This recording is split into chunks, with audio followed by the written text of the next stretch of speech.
Solo.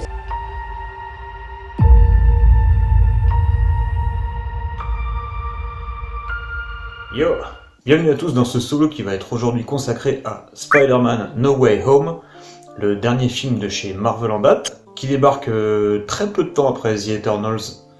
Et donc, on va voir qu'est-ce qu'on va voir. Alors, il y a une grosse hype de ouf concernant ce film, hein, je vous apprends rien je pense. Les anciens Spider-Man, ils seront là, ils seront pas là, gna nanana. Bon, je pars du principe encore une fois que si vous êtes là, hein, c'est que vous avez vu le film ou alors que vous vous en foutez d'être spoilé, hein, parce que vous savez que, comme d'hab, je le dis souvent, voir une critique d'un film sans avoir vu le film. Ah. Donc dans ce film, on a Peter Parker. Tout le monde sait que c'est Spider-Man suite à ce qui s'est passé dans Far From Home, ouais, avec Mysterio. Les titres, j'en peux plus. Homecoming, Far From Home, No Way Home. En plus, ils annoncent une nouvelle trilogie là. Vivement le Spider-Man 4, Where's My Home, parce qu'il sera bourré, qu'il saura plus où il habite. Après, il sera tellement bourré, alcoolique, que MJ va le larguer. Ça sera Spider-Man no More Home. Et quand il va se reprendre en main à la fin de la trilogie, ça va être quoi? Home Sweet Home? Pardon, bref, voilà. Donc à la fin du précédent, Mysterio avait lâché l'info que Spider-Man était Peter Parker, donc il va voir Doctor Strange pour dire « Ouais, je veux que tout le monde oublie ». Doctor Strange il fait un sort pour que tout le monde oublie, et pendant le sort, Peter il jette « Ah ouais, mais si, machin, truc, machin », et l'autre « Ah, arrête de me parler pendant que je fais mon sort, ça me déconcentre », et puis apparemment ça détruit le multivers ou je sais pas quoi, et donc du coup, t'as des méchants des autres films Spider-Man qui arrivent. Et déjà, j'ai un souci avec ça. Parce que si le fait de jacter devant Doctor Strange pendant qu'il fait un sort, ça le déconcentre et que ça brise la réalité, comment le mec il fait de la magie en se battant? Parce que s'il y a un mec qui fait « Excuse-moi, et si machin ?» et puis « Ah oui, alors attends », alors si ça te déconcentre et que ça te fait foirer ton sort au point de détruire la fabrique de la réalité et de mélanger des univers, quand Thanos il t'envoie des patates dans la gueule, que t'as l'autre Celsius, là, Mads Mikkelsen dans son film à lui, qui lui envoie des sorts, qui fait des effets kaléidoscopiques de ouf, ça le dérange pas. Hein, il a le monde qui change sous ses yeux, pas de problème. Mais un gamin qui lui sort 2 phrases pendant un sort, alors là il détruit la réalité et l'univers. Et voilà, j'ai envie de dire, voilà, c'est le point de départ du film, déjà il est foireux. Déjà. On est chez Marvel, on a l'habitude, hein. Alors c'est vrai qu'après Chloé Zhao, petit erratum, j'ai revu The Eternals entre temps. Je reste à peu près sur ce que j'ai dit dans ma critique, mais il est bien supérieur à ce que j'ai dit dans ma critique, dans mon solo. Les personnages sont bien développés, ils sont vraiment bien développés pendant tout le film. Il y a des enjeux, c'est prenant, c'est intéressant, c'est profond. Voilà, donc petit aparté sur The Eternals, et c'est très bien réalisé. Et donc quand t'as vu ça, que tu l'as revu, que tu dis ah ouais non putain en fait c'était bossé, c'était vraiment bien quoi. Et que tu te retrouves avec No Way Home, je vais essayer de structurer mon propos, ça va être compliqué parce que j'ai pris des notes, et c'est comme ça m'est revenu en tête, et j'ai une mémoire catastrophique, donc j'ai essayé de marquer le plus possible avant d'oublier, donc si c'est un peu, je suis désolé. Donc, le point de départ du film, on est au niveau à peu près du rat de Endgame. C'est-à-dire que sans le rat qui appuie sur le bouton, il n'y a pas de film. Là, si Doctor Strange, pour une raison quelconque, il sait plus faire un sort, il n'y a plus de film non plus. Donc voilà, voilà, on lui parle, il est perturbé, il fait un sort, ça fait n'importe quoi. Et donc on a ces ennemis qui reviennent des anciens films. Donc on a le Bouffon Vert, on a Doc Ock, on a Electro, on a le Lézard, et on a Sandman. Ok. Alors le délire c'est que ces méchants-là savaient qui était Peter dans leur univers respectif, donc en fait ils ont été attirés dans ce monde-là au moment du sort. Ok d'accord. Mais quel rapport? J'ai pas compris. J'ai peut-être loupé des infos parce que j'étais tellement pas dans le film Parce que tout le monde était là, tout le monde applaudissait, tout le monde riait, hein, toutes les 30 secondes avec chaque blague de merde. Tout le monde était là genre... Je suis resté comme ça pendant tout le film. Mais vraiment, c'était long, c'était chiant, c'était nul. Voilà, bon, en gros, voilà. Mais on va essayer de développer un peu, c'est le principe. Donc, ces méchants, ils savaient que que Spider-Man était Peter. Donc, ils ont été attirés dans cet univers. Pourquoi eux? Il y a d'autres personnes qui savent que Peter était Spider-Man. Le Hobgoblin de Amazing. Donc, comment il s'appelle? Le fils de Norman. Harry, qui est joué par Dean DeHaan. Et il savait aussi. Et il était avec Electro. Electroia. Pourquoi The Hobgoblin n'est pas là? Parce qu'on a déjà un autre Green Goblin. Ouais, d'accord, mais ouais. Et tiens, Gwen Stacy. Parce que oui, ils font venir des méchants qui étaient sur le point de mourir pendant leur affrontement contre Spider-Man. Bah, Gwen Stacy, ça marche aussi. Parce que s'il y a le bouffon vert de Spider-Man 1, de Sam Raimi, et Doc Ock de Spider-Man 2, on est d'accord qu'il n'y a pas de timeline prédéfinie, c'est-à-dire qu'on peut prendre de n'importe quelle époque. Il le dit même Doc Ock dans ce film-là, il dit non, Norman, c'est pas possible, t'es censé être mort. Donc, les timelines, on s'en fout. Ça veut dire qu'on peut prendre de n'importe quelle époque. Donc je suis désolé, Gwen Stacy, elle était au courant que Spidey était Peter Parker, et elle est morte, donc ça ne devrait pas l'empêcher de venir elle aussi. Pourquoi les méchants spécifiquement en fait? C'est ça, en fait ça n'a pas de sens. Ça fait venir que les méchants, parce que ça arrange le scénario, et parce que ça fait des méchants dans le film à affronter. Voilà. Et pour moi, on touche un point, le point culminant du problème du MCU et de ce Spider-Man en particulier avec ce film. Alors tout le monde genre ah là Tobey Maguire. Oui, parce qu'il y a évidemment les deux autres Spider-Man de Tobey Maguire et Andrew Garfield. Mais c'est pour dire à quel point les gens ils réfléchissent pas en fait. On te fait un film où il y a les méchants de la première trilogie de Sam Raimi et de la seconde de Mark Webb. Évidemment qu'il va y avoir les deux Spider-Man en plus. Mais quel intérêt de refaire revenir les méchants avec les vrais acteurs qui jouaient les méchants à l'époque si tu mets pas les deux Spider-Man de Tom Holland et d'Andrew Garfield et de Tobey Maguire? Ça n'aurait aucun sens. Donc évidemment qu'ils sont là à la fin. Et donc, je rebondis sur ce que je disais. Le problème. Alors vous êtes content parce que vous allez voir vos 3 Spider-Man. Alors déjà, sur la scène finale, quand les 3 se tapent, ils ont quasiment le même costume. Donc pendant 15 secondes, t'es là, tu fais attends, c'est lequel là? C'est Tom Holland, c'est Andrew Garfield, et puis en plus, le truc super malin, c'est que Tom Holland il dit moi je suis Spider-Man 1, Tobey Maguire, toi t'es le 2, et Andrew Garfield c'est le 3. Et je suis désolé, si tu dois choisir un ordre numéraire, fais par rapport aux trilogies. Maguire ça a été le premier, appelle-le Spider-Man 1. Amazing le 2 et Tom Holland le 3. Ça serait carrément plus simple. Parce que moi, le numéro 1 c'est le dernier en date, le 2 c'est le premier et le 3 c'est le second. C'est le deuxième. Et moi ça me perdait à chaque fois. Bref. Donc on va y arriver. Ah, c'est comme le film, c'est le bordel. Au moins la critique sera à l'image du film. Donc le problème... En fait, ces 3 Spider-Man là, ces méchants qui viennent tout ça, ça sert à rien. Ça sert à rien, ça ne raconte rien. Et ce que je disais, c'est ça le problème de ce Spider-Man. En fait, ça a été le problème de toute la trilogie Spider-Man. Peut-être moins le 2. Mais Homecoming n'avait rien à raconter. Il y avait rien, c'était vide, c'était creux. Il y avait un début de truc avec le vautour, mais vraiment, c'était un ersatz du bouffon vert de Sam Raimi en fait. C'était quasiment le même.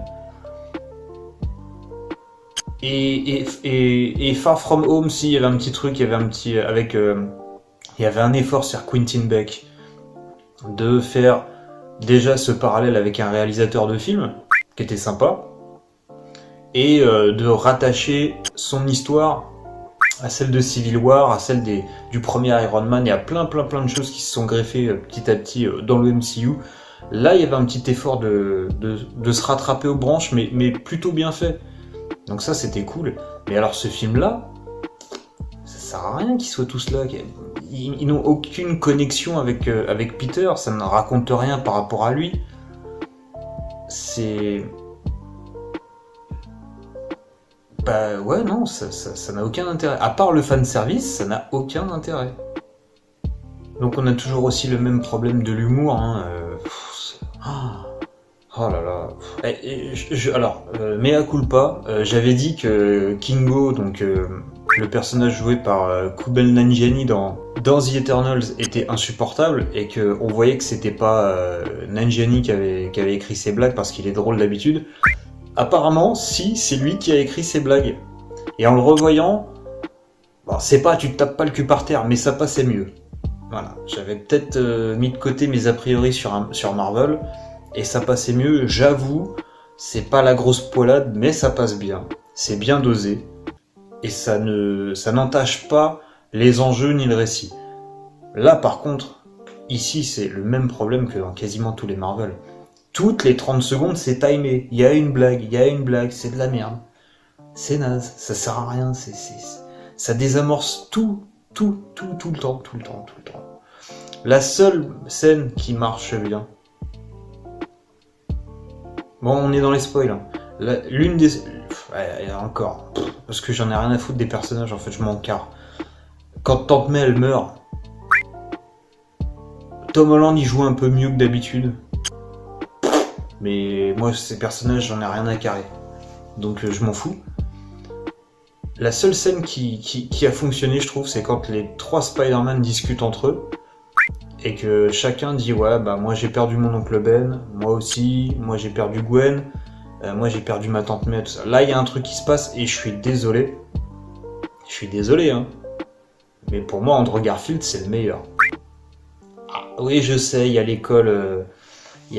Tobey Maguire, Sam Raimi, tout ça, machin. J'aime bien Tobey Maguire en tant qu'acteur, je l'aime beaucoup, surtout dans Brothers. Il est hallucinant dans ce film-là. Mais moi, j'ai toujours trouvé son Peter Parker trop chouineur. Il me sort par les yeux, il est chiant, il est mou, t'as envie de le secouer, tu vois. Quand il est pas dans son costume, il est insupportable. Et avec son sourire de benet, là... J'ai jamais vraiment trop accroché à cette version du personnage. Andrew Garfield, il était un peu plus... Voilà, il avait un peu plus de pêche, un peu plus de charme, un peu plus de... Alors pas de charme, c'est pas un beau gosse, dans le sens où son personnage n'est pas charmeur. Mais il a un charme à lui, il a un petit truc, il a un petit côté désinvolte, il a un petit côté skater un peu que Andrew Garfield a apporté au rôle lui-même d'ailleurs. Il avait vachement insisté là-dessus, sur l'écriture de Peter. Et je trouvais que ça marche bien, Et là, on le retrouve. On retrouve le côté chouineur de Tobey Maguire un peu plus mature, parce qu'il a vieilli depuis, mais il a retrouvé son rôle. Il a bossé, tu vois, il a repris son rôle. Mais du coup, je retrouve, moi, ce Peter que j'aime pas.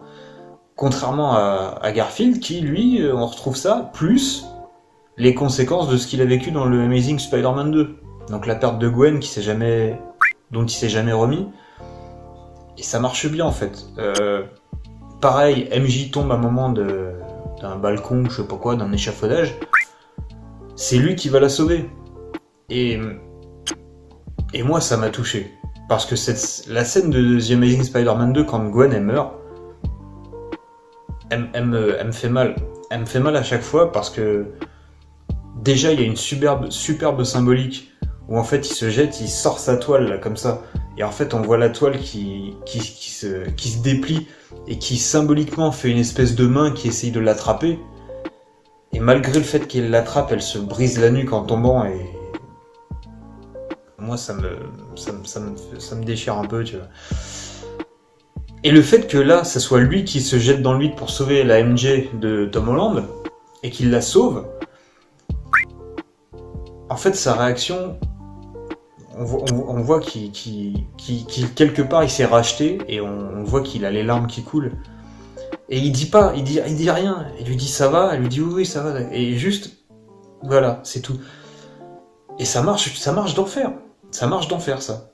Ça et voilà. Donc ça fait Et si une petite discussion entre le 3 Spider-Man quand il parle du fait que Tobey Maguire, en fait, sa toile sort de ses bras à lui, que les autres ils sont là genre ah ouais sérieux mais non nous on a un lance-toile et tout mais comment ça se fait c'est ouf et tout mais est-ce que ça sort d'ailleurs parce que on s'est tous posé cette question mais là il joue sur le fanservice à mort.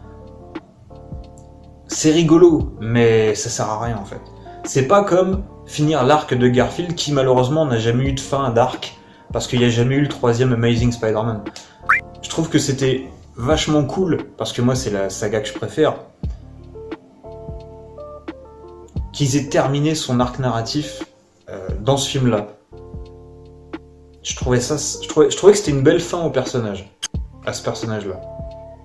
Tobey Maguire, bah, il a déjà eu une fin dans sa trilogie, donc en fait, bah, il est là et il a sa petite moue, il sert de mentor un peu, mais enfin même pas, il est là. En fait, il est là quoi.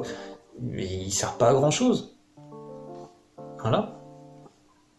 Et Tom Holland, il vit enfin des enjeux. Il était temps, bordel de merde. Il était temps. Il perd sa tante. Il a sa vie qui est foutue en l'air par les révélations du début. Il fait des choix en allant voir Strange et en fait, ces choix, il les paye. Et c'est ce que le lézard lui dit. Je crois que c'est le lézard qui lui dit ouais, chaque action a des conséquences. Ouais, bref, on s'en fout, il sert à rien lui. Comme les 3/4 des méchants, il sert à rien. Mais oui, voilà, ça raconte pas grand chose en fait, c'est que du fanservice, c'est ça le problème. C'est que du fanservice, ça sert pas à grand chose, y a rien d'extraordinaire, l'élément déclencheur c'est de la connerie pure et simple, ça n'a aucun sens, et voilà quoi. Mais c'est du fanservice, on t'en met plein les yeux, mais en fait il y a un sentiment de too much dans ce film. 3 Spider-Man, 6 méchants, 5 méchants 5 méchants, allez on va dire. Le bouffon, le Doc Ock, le lézard, Electro, Sandman, qui est pas vraiment un méchant. Allez, on s'en fout. 5 méchants, 3 Spider-Man. Un combat avec Strange, ça part dans tous les sens, la réalité elle se détruit, machin, le train qui se retourne sur lui-même, des machins. Tu sais, t'es là, moi je regardais ça, je dis, je m'en fous, ça ne m'intéresse pas, ce que vous me racontez. C'est too much. Voilà. Je suis désolé, hein. Je reviens à Eternals parce que c'est le point de comparaison que j'ai le plus proche, parce qu'ils sont sortis à 1 mois ou 2 d'intervalle. The Eternals, tu regardes la scène de fin de The Eternals et la scène de fin de No Way Home, t'as limite l'impression que Chloé Zhao a fait un truc minimaliste, tellement il y a 10 fois moins d'effets spéciaux et d'effets visuels. Mais bordel, qu'est-ce que ça marche bien. Qu'est-ce que c'est prenant, que tu dis putain, tu vois un truc... Enfin, pour ceux qui ont vu... Enfin, même si vous n'avez pas vu le film, hein. Je spoil, hein. Quand il y a l'espèce de céleste qui commence à sortir de la Terre, t'as des visuels, tu fais oh, c'est un truc de ouf. Et pourtant, t'as juste une tête, un début de tête d'œil de machin qui sort du sol. T'as juste ça bouge pas. Et t'as le mec, t'as les gens à côté qui sont comme ça, et tu vois juste ça, et tu fais waouh. Alors que là, t'as des trucs de kaléidoscope qui se retournent dans tous les sens, des machins, des ennemis de partout. T'as Electro quand voit des éclairs, les 3 Spider-Man que t'arrives pas à différencier parce qu'ils sont tous le même costume. Et t'es là, tu comprends rien. Et t'es là, tu fais... Et puis t'as Sandman qui fait ses trucs de sable en même temps. T'as Doc Ock qui arrive avec ses tentacules, le bouffon vert, ses bombes, ça explose. T'as le lézard qui se balade. Et t'es là, tu fais... Ouais, je comprends rien, ça me saoule. Arrêtez, il y en a trop, les gars. Trop de cuisiniers gâchent la sauce. Non, il y en a trop. C'est bordélique. C'est fou, là. Insupportable. Et donc, ouais, moi, les scènes que j'ai aimées, elles sont minimalistes, en fait. Je me rends compte, c'est qu'il n'y a pas trop de fioritures, c'est juste du dialogue et c'est des petits moments c'est des petits moments sentimentaux, quoi. C'est des trucs... Il y a de l'émotion. C'est ça, en fait. Parce que ils se mettent des bourre-pifs, des trucs, ouais, super, incroyable. Et donc... Oui, on est déjà au 12e film de Spider-Man. On sait qu'il met des bourre-pifs. On sait qu'il fait des toiles. Voilà. Donc, on s'en fout, en fait. Bon, au niveau de l'humour, il y a quand même... Je les ai même plus en tête. Je viens de sortir de la salle, je les ai même plus en tête. Il y a quand même 2-3 répliques de Zendaya qui m'ont fait sourire. Mais de toute la trilogie, c'est le personnage que j'aime le plus, parce qu'elle a son petit côté un peu... elle aime pas trop les gens, et, et elle lâche des petits pics comme ça, que j'aime bien, avec un air un peu saoulé et tout. Ça me plaît, c'est le genre de personnage que j'aime bien. Pour ceux qui me connaissent, vous saurez pourquoi. Et je trouve qu'elle joue vraiment bien. Je trouve qu'elle s'en sort vraiment très très bien, surtout dans les scènes où elle doit jouer plus de l'émotion vers la fin. Disons que quand t'as vu Dune, dans laquelle tu la vois 30 secondes faire sa pub Chanel, et à la fin où elle est comme ça pendant 10 minutes, là tu te dis oui, non, c'est vrai qu'elle joue bien en fait. C'est vrai que je me souvenais pas, mais elle joue bien. Donc ça fait plaisir. Le pote de Peter, ouais, bon, bah, voilà, il fait le taf, quoi. Il est pas marrant, mais c'est l'écriture, ça, c'est pas lui. Tom Holland, moi j'y arrive pas. J'ai aucune empathie pour ce type. Enfin, pour son personnage, son jeu, il est mou, je sais pas, il m'inspire rien, il est insipide. Il est insipide. Puis il y a un truc bizarre avec sa bouche. Et j'ai l'impression qu'il est toujours comme ça. Ça me... En fait, je me focalise là-dessus et mais qu'est-ce qui se passe? T'es pris un pain? T'es enflé? Je sais pas. Je sais pas. Bon, c'est gratos, hein, mais je suis désolé, mais ça me perturbe.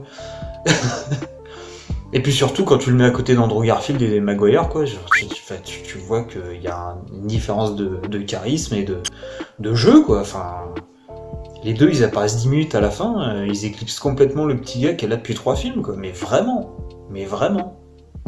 Juste, même sans parler, juste des petits coups d'œil, la posture, tout, quoi. Enfin... Ouais, enfin, non, ça marche pas. En termes de réal, après The Eternals, mon dieu, qu'est-ce que c'est plat. Y a rien. Y a rien. C'est vide. Le néant absolu. Non, non, j'exagère.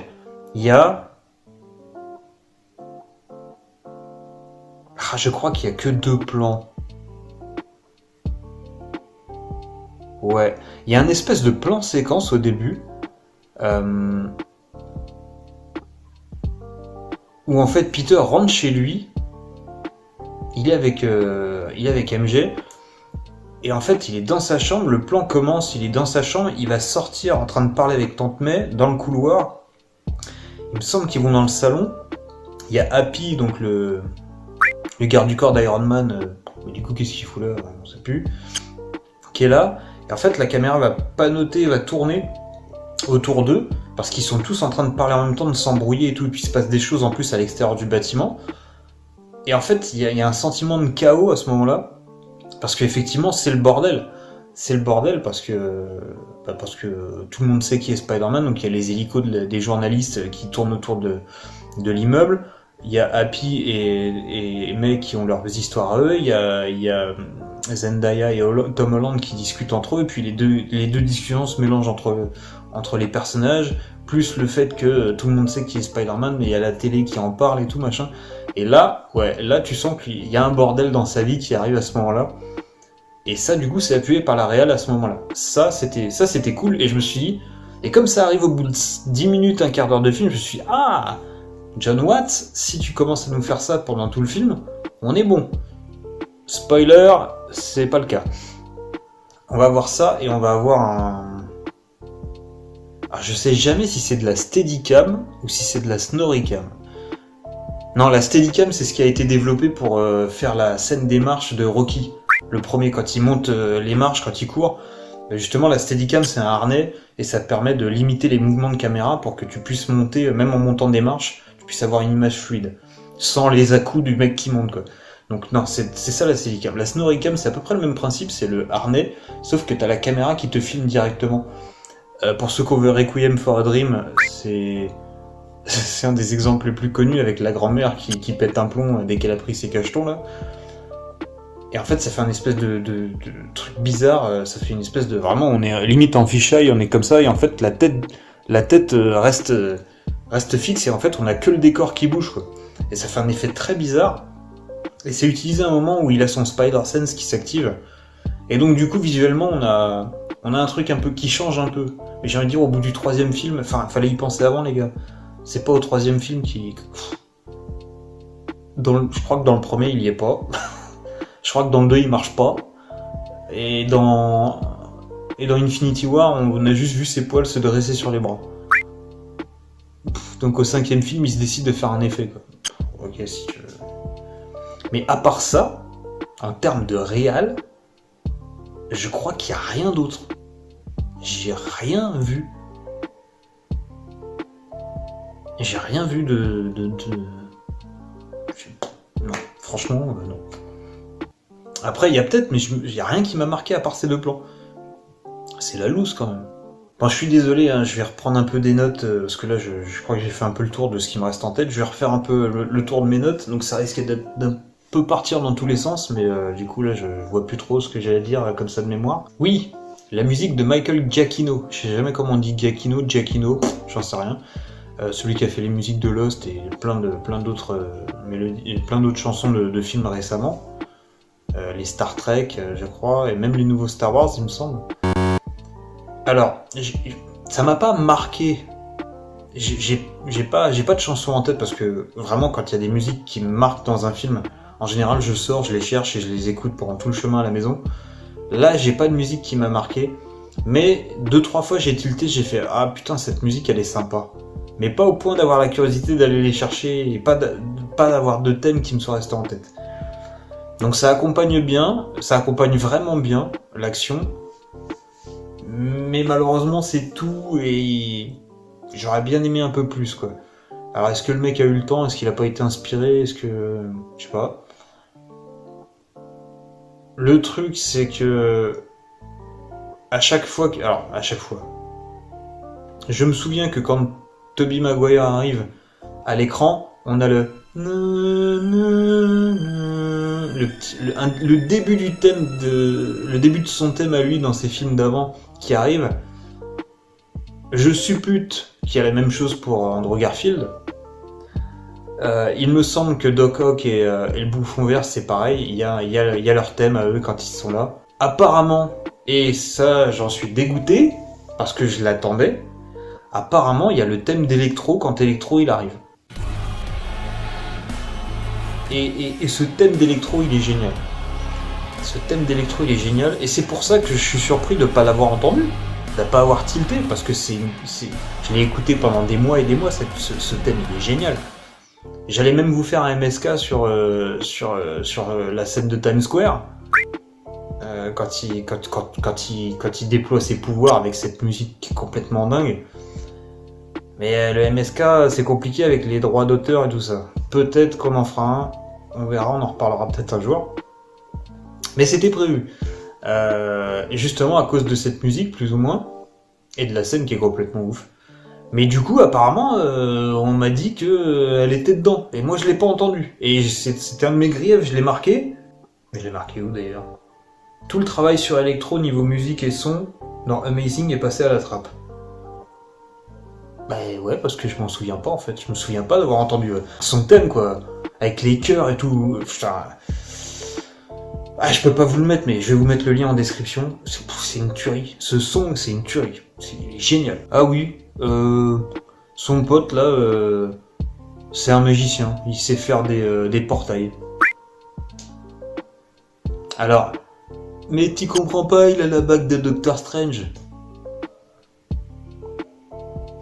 Mais et alors ? Et Doctor Strange, il a mis 6 mois à savoir faire un portail. D'où l'autre là, il peut en faire. Mais ça arrange le scénario. Ah, Marvel, encore une fois. L'écriture à la Marvel. Ça n'a aucun sens ? C'est pas grave, on va mettre 3 Spider-Man, ils vont rien voir les gars, ils seront là genre bravo.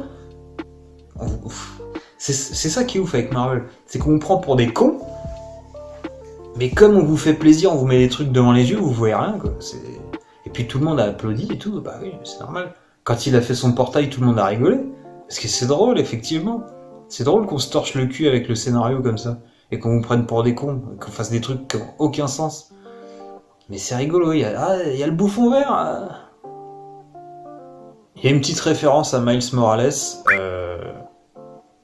car au moins, une fois qu'Electro est battu, il dit à Andrew Garfield, il dit ouais, avec tout ce que tu fais quand même, pendant un moment j'ai cru que t'étais un Renoir, parce que tu viens du Queens et tout, machin, t'aides les gens, j'ai cru que t'étais un Renoir. Et il dit ah bah il y a bien un Spider-Man quelque part qui est Renoir, tu vois. Voilà, une petite référence au Spider-Man noir afro-hispanique Miles Morales, qu'on retrouve d'ailleurs dans Spider-Man Into the Spider-Verse, qui était beaucoup plus intéressant. D'ailleurs, j'y pense, mais en fait, c'est quasiment le même film, quoi. Si t'as une menace, t'as un Spider-Man. Il y a une menace, il perd son mentor et il y a d'autres Spider-Man d'autres univers qui viennent l'aider, quoi. Ouais, bah voilà, c'est ça, quoi. Mais c'était mieux. C'était beaucoup mieux. C'était bien mieux. Parce que déjà, c'était ses méchants à lui.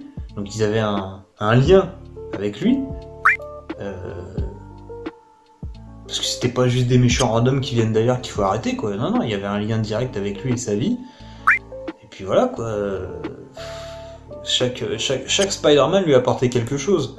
Là, ouais, en gros, ils lui transmettent la leçon du grand pouvoir, grande responsabilité, faut pas abandonner, machin, faut pas te laisser aller à la mort de ton proche parce que tu peux faire de grandes choses.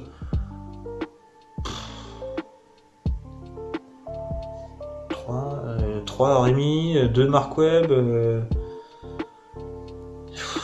tous les films où il est avec Iron Man, et là, les 3, là, et c'est bon, on commence à être au courant, tu vois. Il y a que toi qui sais pas, en fait, Tom Holland. Mais nous, on le sait depuis 20 ans, déjà. Donc, ça...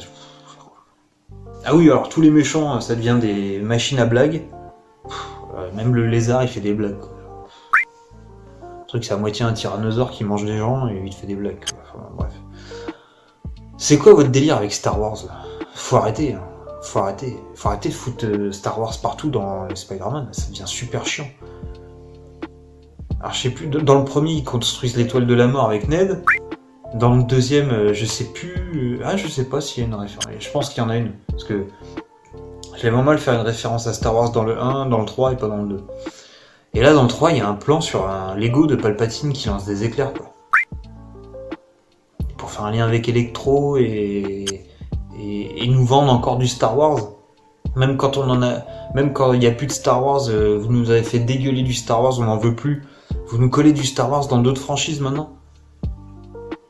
C'est insupportable, arrêtez, quoi. Tiens, et en parlant de trucs que j'ai pas compris, il y a tout un délire sur la Statue de la Liberté qui tient le bouclier de Captain America. Alors pourquoi je sais pas, on sait pas. Alors pour moi, Captain America c'est censé pour Marvel, hein, pour moi c'est de la merde, mais pour Marvel c'est censé représenter la droiture. Captain America je suppute. Donc bah non, parce qu'il le traite comme un criminel. Si on se met à chercher des messages dans Marvel, on n'est pas couché. Donc on va dire que c'est ça à peu près. Donc ils mettent ça sur la Statue de la Liberté. Et pendant que Peter veut tuer le Green Goblin là, le bouclier tombe par terre et en fait c'est là-dessus, c'est sur le bouclier qui va lui péter la gueule et limite le tuer. Donc est-ce que comme le bouclier de Captain America représenterait peut-être la vertu? Alors quand on voit Steve Rogers dans les films, au secours, heureusement que non, mais bon, pourquoi pas? Est-ce que ça représenterait un idéal de vertu? Et comme Peter ne pense qu'à tuer celui qui a tué May, et donc ne plus faire régner la justice, entre guillemets, et le symbole de la vertu chute de la Statue de la Liberté. Est-ce qu'il y a un espèce de symbole bancal comme ça? Enfin, pas bancal, mais... Oh là là, c'est pas fin, quoi. Encore un autre truc que j'ai pas compris, à un moment il a un espèce de costume noir et doré. La première fois qu'il affronte Electro et Sandman. Et en fait je crois, parce qu'en fait son costume il marche plus, Parce que Doc Ock lui a cassé son plastron et a absorbé les nanotech. Mais alors les nanotechnologies, là, on est d'accord que dans Infinity War, la nanotechnologie qui est la même qu'Iron Man, hein, je le précise. Thanos arrache le masque de Tony Stark, l'écrase, va pour lui mettre un pain, et là, le casque se reforme intégralement. Et il peut encaisser. Là, Doc Ock arrache la tenue, enfin, un morceau du plastron de Peter, qui est la même technologie que celle d'Iron Man, et par contre, là, non, l'armure ne se reforme pas. Encore une fois, la continuité, la cohérence dans Marvel. Et donc, du coup, lors d'une mission d'après, là, lors du combat d'après, contre Electro, le mec a un costume noir et doré. Et en fait, je crois que c'est même pas un nouveau costume, je crois qu'en fait, il a juste retourné sa combinaison. Parce qu'il y a des morceaux de métal, il y a des fils, il y a des trucs, en fait. En fait, c'est ça. Il a enlevé sa tenue, il l'a retournée et il l'a remis à l'envers. Ah, déjà, ça doit puer la mort. Et en plus, enfin, c'est dégueulasse comme idée. Et visuellement, c'est moche. Parce que le mec, du coup, elle est toute noire, sa combinaison, avec des fils de cuivre et doré ou je sais pas quoi. Et en plus, c'est de nuit. Donc en fait, tu le vois mal dans les décors. Je sais pas, j'ai pas compris. Tiens, en parlant de ce qu'on voit pas, luminosité, il y a un effet de lumière que j'ai noté, parce que le reste, walou. Il y a un effet de lumière. Ça va être un moment, c'est après, je crois que c'est après qu'il perd May, sa tante May. Il est sous la pluie, donc il est triste, il est partagé entre le chagrin et l'envie de tuer le Green Goblin. Et comme Spider-Man il est rouge et bleu, et t'as une espèce de lumière, de petite loupiote rouge qui l'éclaire là, et une lumière bleue avec le bleu de la pluie ici. Et donc ça oscille entre le rouge, le bleu, le rouge, le bleu pendant quelques secondes, et t'es là, tu fais... Ouais, il est partagé entre la colère et la tristesse, vas-y, allez, pourquoi pas. Mais... c'est tellement dans ta gueule, c'est tellement genre je suis sur cette scène, on a voulu faire un effet, c'est tellement pas filé dans tout le film, la lumière et les effets et tout ça, et les symboliques, qu'en fait il te crache ça à la gueule, histoire de tiens, t'es content, t'as ton effet de lumière. Mais c'est un truc qui se travaille sur tout un film, la lumière. Les symboliques, c'est pas juste comme ça, genre sur une scène sur 2 heures. Donc plus 1 pour l'effort, mais voilà, c'est tout quoi. Nul. Et puis le petit clin d'œil aussi, moi qui m'a fait sourire, mais c'est pas foufou. Comme le Spider-Man de Garfield est en plein doute pendant tout le film, et t'as Tobey Maguire qui va lui répéter trop de fois même. Une fois ça aurait suffi. Parce que ça m'a fait sourire la première fois et au bout de 3-4 fois, genre en 4 secondes, j'ai fait stop. Il lui dit non, you're amazing. Par rapport à The Amazing Spider-Man. Voilà. La première fois, ça m'a fait sourire. Quand il a enchaîné 3-4 fois en 5 secondes, j'ai fait oh, stop, on a compris, c'est bon, on a compris, arrête, c'est bon, ta gueule. Voilà. Donc voilà. Et je crois que la tristesse absolue, c'est que la seule scène qui m'a fait rigoler, c'est la scène post-générique avec... Bon, j'ai pas la figurine là, elle est à Bastien. Mais ouais, c'est quand on voit Eddie Brock, donc Tom Hardy dans Venom, qui est à un bar et qui se retrouve dans le monde de Peter, quoi, et il dit alors donc il y a eu Thanos et tout ça, ah d'accord, ok, peut-être aller voir Peter, et en fait il y a un petit échange qui est marrant. Ah oui, alors je veux bien Iron Man, hein. Pourquoi insister autant sur lui? C'est-à-dire que Venom, enfin Eddie, il arrive dans ce monde-là, on lui parle de Thanos, on lui parle de Hulk, et le mec, Ah, donc il y a un mec qui a un costume en métal et il vole. Waouh! Ouais, enfin, on a un dieu nordique qui est capable d'incanter la foudre. À côté, quoi. C'est pas plus impressionnant, tu trouves, qu'un mec dans une combinaison et qui vole? Thor aussi, il vole, hein. Mais il vole tout seul. Comme ça, sans combinaison. Et il invoque la foudre. Et il peut se téléporter dans toute la galaxie avec son Bifrost. Et il a une force surhumaine. Et il est beau comme un dieu. Je sais pas. Non mais... Pourquoi Iron Man il est aussi impressionnant que ça, quoi? Ça doit être le mec le moins impressionnant de tous les Avengers. Bon, si t'enlèves Hawkeye. et Black Widow, là. La secrétaire. Je suis désolé. Autant j'adore Scarlett Johansson en tant qu'actrice, autant ce personnage, il sert à rien. Il est naze. Il a aucun sens. Tu vas pas me dire que dans Avengers 1, dans la bataille à la fin contre les extraterrestres, avec les trucs qui font la taille des immeubles, là, avec son petit pistolet et ses gants électriques, mais qu'est-ce que tu veux qu'elle elle sert à quoi? Elle sert à quoi? Bah, je suis désolé, quand je la vois dans Infinity War tenir tête à la meuf avec les cornes là, sur le champ de bataille, mais jamais de la vie. Elle poutre Vision. Dans quel univers l'autre qui a aucun pouvoir, qui a rien, qui a pas de force, qui fait 50 kilos, dans quel univers elle lui tient tête? Mais jamais de la vie, arrêtez. Bref. Voilà. Bah, je suis désolé, je pense que ça va être très long. Mais ah oui, oui, faut que je finisse là-dessus aussi. Donc tout le monde a adoré dans la salle, tout le monde était là, genre dès que Tobey Maguire et Andrew Garfield et Willem Dafoe, ouais, wouh, ouais. Mais vous vous faites berner les gars, vous faites tellement berner. On vous sort du caca, on vous met de la chantilly par-dessus, on vous dit tiens c'est de la mousse au chocolat. Et vous gobez, et vous mangez, et vous êtes content. Je comprends pas. Donc on va vous laisser apprécier ce genre de film. Et je pense que c'est d'une tristesse parce que je pense que là, tu vois, il y a Matrix 4 qui va sortir.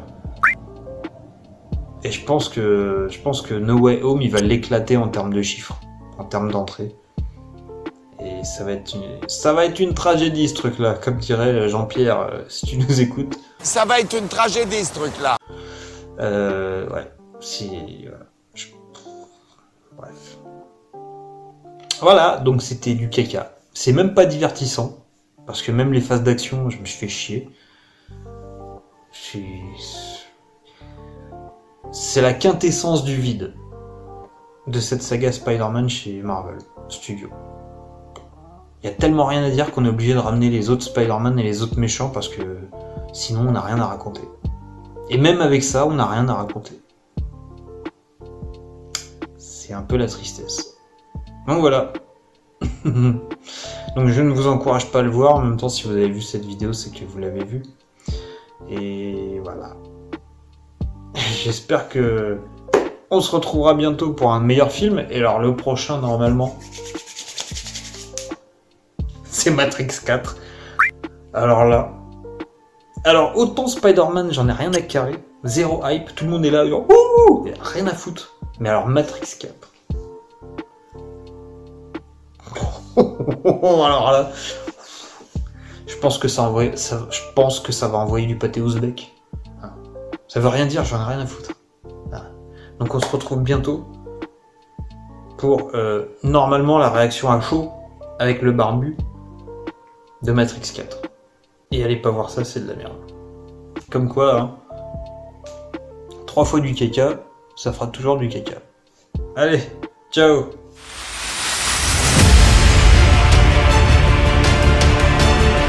Solo.